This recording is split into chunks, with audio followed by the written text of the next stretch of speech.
आइए प्यारे बच्चों, आप सभी का आपके चैनल पर बहुत बहुत स्वागत और अभिनंदन है। आज हम इस वीडियो में मीराबाई के द्वारा रचित पदावली जो कक्षा 9 के विद्यार्थियों के लिए पद्य खंड के दूसरे पाठ में संकलित है, उसकी हम एक एक व्याख्या देखेंगे। पद्यांश आधारित समस्त प्रश्न और भाषा व्याकरण के प्रश्नों के हल आपको इस वीडियो में मिलेंगे। आप प्रेम पूर्वक समझते हुए, देखते हुए किताब पेंसिल अपना रख लीजिए, सब रफ वगैरह, और नोट्स कंप्लीट करने के लिए तैयार हो जाइए और तैयारी कीजिए। अब इसका पहला प्रश्न है कि प्रस्तुत पद्यांश का संदर्भ लिखिए। तो हम प्रश्नोत्तर का डालेंगे और इस प्रकार पहले हम संकेत लिखेंगे कि बसो मेरे नैनन में नंदलाल, मोहन मूरति सांवर सूरत नैना बने विशाल, अवधर रुसत सुधा रस मुरली राजत और बैजंती माल, क्षुद्र घंटिका काटि तट शोभित नूपुर शबद रसाल। तो बसों मेरे से लेकर के बछल गोपाल तक, यानी मीरा प्रभु संतन सुखदाई भगत बछल गोपाल। तो पहले लाइन के एक दो शब्द और आखिरी लाइन की आखिरी के एक दो शब्द इस प्रकार लिख के बीच में डैश डैश करके, तो इस प्रकार ये संकेत हो जाता है। अब इससे पता हो गया का बसों मेरे डैश डैश बछल गोपाल, यानी यहाँ से यहाँ तक के प्रश्नोत्तर करना है और वही होने वाला है। अब इसका पहला प्रश्न है संदर्भ लिखने का, तो अब उसके नीचे संदर्भ की हेडिंग डालेंगे और हम संदर्भ लिखेंगे। पाठ और लेखक का नाम यदि याद है तो सब कुछ संदर्भ लिख लेंगे। इस प्रकार अपनी कॉपी में लिखेंगे कि प्रस्तुत पद्यांश हमारी पठित पाठ्य पुस्तक हिंदी में संकलित पद्य खंड के पदावली नामक पाठ से लिया गया है, जिसकी कवयित्री मीराबाई हैं। अब स्त्री हैं इसीलिए कवयित्री होगा, पुरुष कोई होता तो कवि होता। दूसरा इसका प्रश्न है रेखांकित अंश की व्याख्या कीजिए। तो रेखांकित अंश जो है, मोहन मूरत सांवर सूरत नैना बने विशाल, अधर सुधा रस मुरली राजत उर बैजंती माल। इसी दो लाइन की व्याख्या लिखना है। तो इस प्रकार हेडिंग डालकर लिखेंगे मीराबाई श्री कृष्ण की शारीरिक सुंदरता का बखान करती हुई कहती है कि श्री कृष्ण का रूप बहुत मनमोहक है और उनका सांवला शरीर बहुत सुंदर है। वह आंखें बड़ी बड़ी हैं, बड़ी बड़ी नेत्र होते हैं जिनके, तो उनकी सुंदरता और अधिक बढ़ती है। तो कृष्ण भगवान हैं तो उनकी तो पूरे अंग बिल्कुल फिट हैं। हे कृष्ण, आगे कहती है मीराबाई कि हे कृष्ण, आपके अमृत रूपी रस से भरे ओठों पर मुरली सुशोभित हो रही है और आपके हृदय अर्थात गले में वैजंती के फूलों की माला शोभायमान है। तीसरा प्रश्न है सुधा के 4 पर्यायवाची शब्द लिखिए। तो अमृत, पीयूष, सोम और अमीय।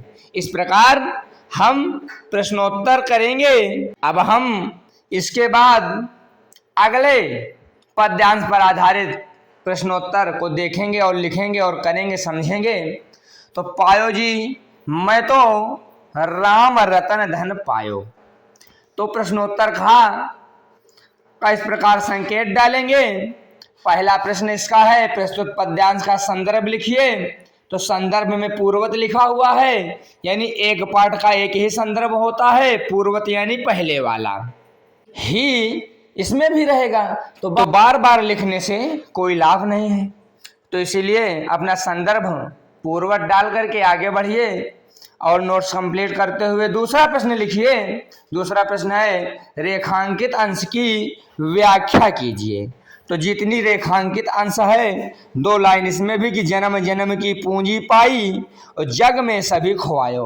यानी मीराबाई कहती मैंने जन्मों जन्मों का धन पा लिया है और सभी तो संसार में परेशान हैं, व्यस्त हैं, और खर्चे कोई नहीं कोई चोरन लेवे दिन दिन बढ़त सवायो।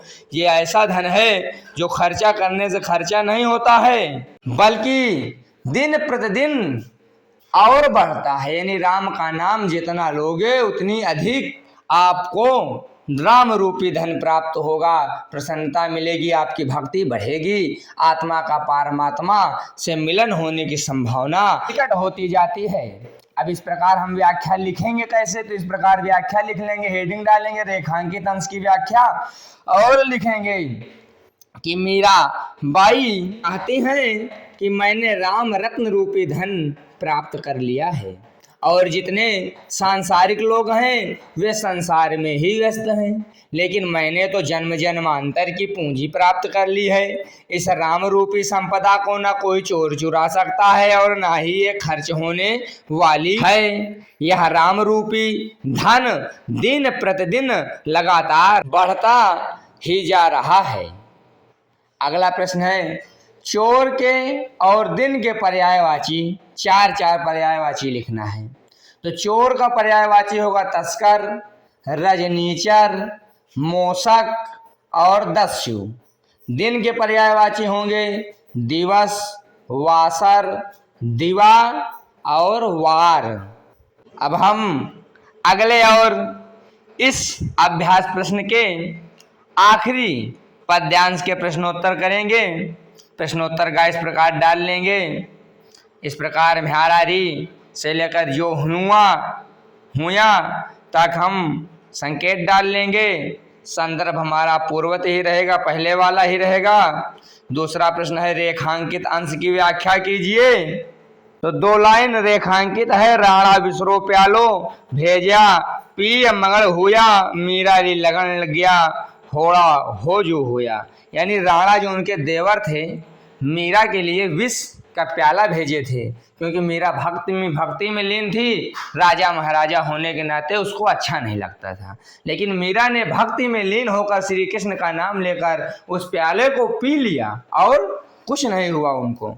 तो देखिए इस रेखांकित अंश की व्याख्या हेडिंग डालने के बाद लिखेंगे कि मीराबाई कहती हैं कि उनके प्रभु श्री कृष्ण के प्रति अत्यधिक प्रेम को देखकर उनके देवर राणा ने उनको मारने के लिए विष का प्याला भेजा था, जिसे वो हंसते हंसते प्रभु का चरणामृत समझकर पी गई और उनको कुछ नहीं हुआ, क्योंकि उनकी लगन श्री कृष्ण से लग चुकी थी। इस प्रकार हम इसकी व्याख्या लिखेंगे। और अगला तीसरा प्रश्न है कि लोक का विलोम शब्द लिखिए। तो लोक माने संसार होता है और संसार का विलोम शब्द है ऊपर, यानी परलोक, जहाँ पर हम पहुँचते हैं तो फिर वहाँ के बारे में बता नहीं पाते हैं। तो लोक का विलोम शब्द हो जाएगा परलोक। भाषा के रंग देखिए, क्योंकि व्याकरण का भी ज्ञान हमको होना आवश्यक है आपके लिए। हम इसीलिए भाषा के रंग भी लेकर इस वीडियो में उपस्थित हुए हैं कि कोई भी प्रश्न आपका छूटने ना पाए। निम्नलिखित पंक्तियों में प्रयुक्त अलंकार का नाम लिखिए। आप बसो मेरे नैनन में नंदलाल में कौन सा अलंकार है? तो इसमें अनुप्रास अलंकार है। दूसरा काल ब्याल सुबाची, इसमें अलंकार कौन सा है? तो इसमें अलंकार रूपक और अनुप्रास है। अगला सा आसुआ जल सींच सेज प्रेम बेल बूया, इसमें अलंकार कौन सा है? तो रूपक और पुनरुक्ति प्रकाश अलंकार है इसमें। दूसरा है निम्नलिखित पंक्ति का आशय स्पष्ट कीजिए। दध मथ घृत काढ़ लया डार दया छोया। तो इसका आशय हम लिखेंगे कि इस पंक्ति का आशय यह है कि मीराबाई ने इस संसार रूपी सागर का मंथन करके कृष्ण भक्ति रूपी बहुमूल्य घी अर्थात सार तत्व को निकाल लिया है और संसार के बाकी निरर्थक रीति रिवाजों और भौतिक सुखों को छोड़ दिया है। अगला प्रश्न तीसरा कि निम्नलिखित शब्दों के तत्सम रूप लिखिए। तो तत्सम रूप भगत का हो जाएगा भक्त, शब्द का हो जाएगा शब्द, नैना का नयन होगा, विशाल यानी विशाल, विशाल का तत्सम विशाल, कृपा का कृपा, हरख का हर्ष और आंसुआ का अश्रु होगा। चौथा प्रश्न है पठित पाठ से अनुप्रास अलंकार का उदाहरण लिखिए। तो जहाँ किसी एक वर्ण की आवृत्ति एक से अधिक बार होती है वहाँ अनुप्रास अलंकार होता है।